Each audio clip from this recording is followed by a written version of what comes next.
ಈಗ kidney failure ಆದಮೇಲೆ ಅದು ಹೆಂಗೆ ಗೊತ್ತಾಗುತ್ತೆ ನಮ್ಮ ಕಿಡ್ನಿ ಫೇಲ್ಯೂರ್ ಆಗಿದೆ ಅಂದರೆ, ಈಗ ಡಯಾಬಿಟಿಸ್ ಇರೋರಿಗೆ ಡಯಾಬಿಟಿಕ್ಸ್ ಬಗ್ಗೆ ಚೆಕ್ ಮಾಡಿಸ್ಕೊತಾ ಇರಬೇಕು. ಯೂರಿನ್ ಟೆಸ್ಟ್ ಅಂತೇಳಿ, ಯೂರಿನಲ್ಲಿ ಏನಾದರೂ ಪ್ರೋಟೀನ್ ಲೀಕ್ ಆಗ್ತಾ ಇದೆಯಾ ಏನು ಅದ್ರ ಬಗ್ಗೆ ಚೆಕ್ ಮಾಡಿಸ್ಕೋಬೇಕಾಗತ್ತೆ. ಮುಖ ಎಲ್ಲ ಊದ್ಕೊಳ್ಳೋದು, ಎಡಿಮಾ ಅಂತ ಹೇಳ್ತೀವಿ, ಕೈ ಕಾಲು ಊದ್ಕೊಳ್ಳೋದು, ಆಮೇಲೆ ವಾಂತಿ ಆಗೋದು, ಸೊ ಊಟ ಸೇರದೇ ಇರೋದು, ಇವೆಲ್ಲ ರೋಗ ಲಕ್ಷಣಗಳು ಕಿಡ್ನಿ ಫೇಲ್ಯೂರ್ ಆಗಿದೆ. ಒಂದ್ಸರಿ ಕ್ರಿಯಾಟಿನ್ ಜಾಸ್ತಿ ಆದಾಗ ಅದು ಆಲ್ರೆಡಿ ಕಿಡ್ನಿ ಡ್ಯಾಮೇಜ್ ಆಗಿರುತ್ತೆ. ಅವಾಗ ಏನಾಗುತ್ತೆ, ಕಿಡ್ನಿಗೆ ಅದು ಕಿಡ್ನಿ ಫಂಕ್ಷನ್ಸ್ ಅದನ್ನ ರೀಪ್ಲೇಸ್ ಮಾಡಬೇಕಾಗತ್ತೆ.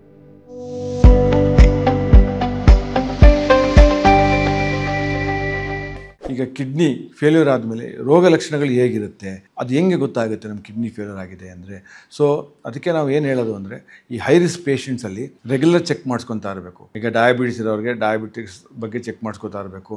ಆಮೇಲೆ ಒಂದು ಬ್ಲಡ್ ಟೆಸ್ಟ್ ಅಂತ ಹೇಳ್ತೀವಿ, ಅದು ಕ್ರಿಯಾಟಿನ್ ಅಂತ ಹೇಳ್ತೀವಿ, ಅದನ್ನು ರೆಗ್ಯುಲರ್ ಚೆಕ್ ಮಾಡಿಸ್ಕೋಬೇಕು. ಮತ್ತು ಯೂರಿನ್ ಟೆಸ್ಟ್ ಅಂತೇಳಿ, ಯೂರಿನಲ್ಲಿ ಏನಾದರೂ ಪ್ರೋಟೀನ್ ಲೀಕ್ ಆಗ್ತಾ ಇದೆಯಾ ಏನು ಅದ್ರ ಬಗ್ಗೆ ಚೆಕ್ ಮಾಡಿಸ್ಕೋಬೇಕಾಗತ್ತೆ. ಆ ಇನಿಷಿಯಲಿ ಚೆಕ್ ಮಾಡಿಸ್ಕೊಂಡಾಗ ಅದನ್ನು ನಾವು ತಡೆಗಟ್ಟಬಹುದು. Prevention is always better than cure ಅಂತ ಹೇಳ್ತೀವಿ.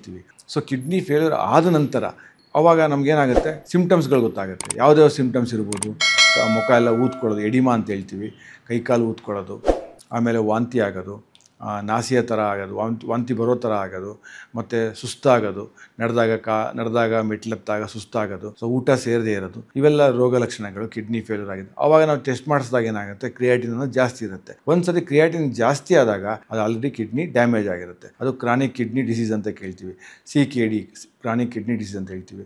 ಸೊ ಆ ಥರ ಆ ಲೆವೆಲ್ಗೆ ಕಿಡ್ನಿ ಫೇಲ್ಯೂರ್ ಆದಾಗ ಅದನ್ನು ನಾವು ರಿವರ್ಸ್ ಮಾಡಲಿಕ್ಕೆ ಯಾವುದೇ ಕಾರಣಕ್ಕೆ ಆಗಲ್ಲ. ಅದೇನಾಗುತ್ತೆ, ಕಿಡ್ನಿ ನಮ್ಮದು 10% ಅಷ್ಟು ಕೆಲಸ ಮಾಡ್ತಾ ಇರಲ್ಲ. ಆವಾಗ ಏನಾಗುತ್ತೆ, ಕಿಡ್ನಿಗೆ ಅದು ಕಿಡ್ನಿ ಫಂಕ್ಷನ್ಸ್ ಅದನ್ನ ರೀಪ್ಲೇಸ್ ಮಾಡಬೇಕಾಗತ್ತೆ. ಅದು ರೀನಲ್ ರೀಪ್ಲೇಸ್ಮೆಂಟ್ ಥೆರಪಿ ಅಂತ ಕರಿತೀವಿ. ಯಾವುದೇ ಥರ ಒಂದು ಡಯಾಲಿಸಿಸ್ ಮಾಡ್ಬೋದು, ಇನ್ನೊಂದು ಕಿಡ್ನಿ ಕಸಿ ಅಂತೇಳಿ ಕಿಡ್ನಿ ಟ್ರಾನ್ಸ್ಪ್ಲಾಂಟ್ ಮಾಡ್ಬೋದು. ಆಮೇಲೆ ಕೆಲವು ಪೇಷಂಟ್ಗಳು ನಮ್ಮ ಹತ್ರ ಬರ್ತಾರೆ, ಬರೋಕ್ಕೆ ಮುಂಚೆ ಸರ್ 2 ಕಿಡ್ನಿ ಫೇಲ್ಯೂರ್ ಆಗೋಯ್ತಾ ಅಂತ ಫ್ಯಾಮಿಲಿಯವರೆಲ್ಲ ಬರ್ತಾರೆ. ಅವಾಗೆಲ್ಲ ಕೇಳ್ತಾರೆ. ಅವಾಗ ನಾವು ಅವ್ರಿಗೆ ಹೇಳ್ತೀವಿ, ನೀವು ಡಯಾಲಿಸಿಸ್ ಮಾಡಿಸ್ಕೋಬೇಕು, ಇಲ್ಲಾಂದರೆ ಕಿಡ್ನಿ ಕಸಿಗೆ ಹೋಗಬೇಕು ಅಂತ ಹೇಳ್ತೀವಿ. ಅವಾಗ ಕೆಲವರು ಏನು ಮಾಡ್ತಾರೆ, ಕೆಲವರು ಜಾಹೀರಾತುಗಳು ನೋಡ್ತಾರೆ, ಕೆಲವರು ಯೂಟ್ಯೂಬಲ್ಲಿ ನೋಡ್ತಾರೆ. ಆಯುರ್ವೇದಿಕ್ ಟ್ರೀಟ್ಮೆಂಟಿಂದ ಕಿಡ್ನಿ ಕಾಯಿಲೆ ಏನಾಗಿದೆ ಅದನ್ನ ನಾವು ರಿವರ್ಸ್ ಮಾಡ್ತೀವಿ, ಡಯಾಲಿಸಿಸ್ನ ಪ್ರಿವೆಂಟ್ ಮಾಡ್ತೀವಿ ಅಂತ ಕೆಲವು ಜಾಹೀರಾತುಗಳನ್ನ ಓದ್ತಾರೆ. ಆ ಜಾಹೀರಾತನ್ನ ಓದ್ಬಿಟ್ಟು ಅವ್ರೇನು ಮಾಡ್ತಾರೆ, ಆ ಆಯುರ್ವೇದಿಕ್ ಟ್ರೀಟ್ಮೆಂಟ್ ಅಂತ ಕೆಲವು ಕ್ವಾಕ್ಗಳು ಹೇಳ್ತಾರೆ, ಅಲ್ಲಿಗೆ ಹೋಗಿ ಅವರು ಟ್ರೀಟ್ಮೆಂಟ್ ತೊಗೊತಾರೆ.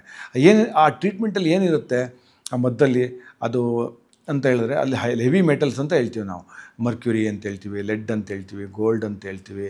ಇದು ತೊಗೊಂಡಾಗ ಏನಾಗುತ್ತೆ, ಇನಿಷಿಯಲಿ ಅದು ಕಿಡ್ನಿ ಮೇಲೆ ಡ್ಯಾಮೇಜ್ ಆಗಿರೋ ಟ್ಯೂಬ್ಯೂಲ್ಸ್ ಅಂತ ಹೇಳ್ತೀವಿ, ಅದ್ರ ಮೇಲೆ ಅಫೆಕ್ಟ್ ಮಾಡಿ ಯೂರಿನ್ ಜಾಸ್ತಿ ಹೋಗೋಕ್ಕೆ ಸ್ಟಾರ್ಟ್ ಆಗುತ್ತೆ. ಅವಾಗ ಅವ್ರು ಅಂದ್ಕೊತಾರೆ, ಸೊ ಅದು ಯೂರಿನ್ನು ಪಾಸ್ ಆಗ್ತಾ ಇದೆ ಅಂತ.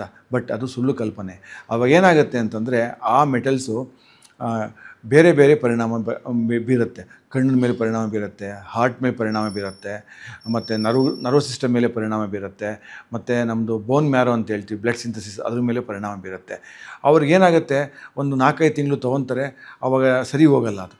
ಅವಾಗೇನಾಗುತ್ತೆ, ಅಷ್ಟೊತ್ತಿಗೆ ಟಾಕ್ಸಿಟಿ ಜಾಸ್ತಿ ಆಗಿ ಬೇರೆ ಬೇರೆ ಅವ್ರಿಗೆ ಸಿಮ್ಟಮ್ಸು ಮತ್ತು ಪರಿಣಾಮಗಳು ಬಾಡಿ ಮೇಲೆ ಬೀರಕ್ಕೆ ಸ್ಟಾರ್ಟ್ ಆಗುತ್ತೆ. ಸೊ ಅದಕ್ಕೆ ನಾವು ಏನು ಹೇಳ್ತೀವಿ ಅಂದರೆ, ಒಂದು ಸತಿ ಕಿಡ್ನಿ ಡ್ಯಾಮೇಜ್ ಆದಾಗ ಪರ್ಮನೆಂಟ್ ಡ್ಯಾಮೇಜ್, CKD ಅಂದರೆ ಕ್ರಾನಿಕ್ ಕಿಡ್ನಿ ಡಿಸೀಸ್, ಅದಾದಮೇಲೆ ಏನಾಗುತ್ತೆ, ಏನು ಸ್ಟೇಜ್ ರಿನಲ್ ಡಿಸೀಸ್ ಅಂತ ಹೇಳ್ತೀವಿ, ESRD ಅಂತ. ಒಂದು ಸತಿ ಆ ಸ್ಟೇಜ್ಗೆ ರೀಚ್ ಆದಮೇಲೆ ಯಾವುದೇ ಥರ ಅಲೋಪತಿಕ್ ಮೆಡಿಕೇಷನ್ಸ್ ಆಗಲಿ, ಆಯುರ್ವೇದಿಕ್ ಮೆಡಿಕೇಷನ್ಸ್ ಅಂದಾಗಲಿ, ಅದನ್ನ ಕಿಡ್ನಿನ ನಾವು ರಿವರ್ಸ್ ಮಾಡಲಿಕ್ಕೆ ಚಾನ್ಸೇ ಇಲ್ಲ. ಅವಾಗ ಏನಾಗುತ್ತೆ, ಅದಕ್ಕೆ ನಾವು ಡಯಾಲಿಸಿಸ್ಗೆ ಹೋಗಬೇಕು, ಇಲ್ಲಾಂದರೆ ಪೇಷಂಟ್ಸು ಕಿಡ್ನಿ ಕಸಿ ಮಾಡಿಸ್ಕೋಬೇಕು. ಇವೆರಡೇ ಟ್ರೀಟ್ಮೆಂಟ್ ಇರುತ್ತೆ. ಸೊ ಸುಮಾರು ಪೇಷಂಟು ನಮ್ಮ ಹತ್ರ ವಾಪಸ್ ಬಂದಿದ್ದಾರೆ. ಅವರು ಆಯುರ್ವೇದಿಕ್ ಟ್ರೀಟ್ಮೆಂಟು ತಗೊಂಡು ಸೊ ಸುಮಾರು ದೇಹದ ಮೇಲೆ ಪರಿಣಾಮ ಬೀರಿದೆ. ಮತ್ತು ಅವ್ರು end up with either dialysis ಆ ಟ್ರಾನ್ಸ್ಪ್ಲಾಂಟೇಷನ್ಸ್, ಮತ್ತು ಸುಮಾರು ದುಡ್ಡೆಲ್ಲ ಕಳ್ಕೊಂಡು ಕೊನೆಗೆ ಬಂದಿರೋ ನಿದರ್ಶನಗಳು ನಮ್ಮ ಹತ್ರ ಇವೆ.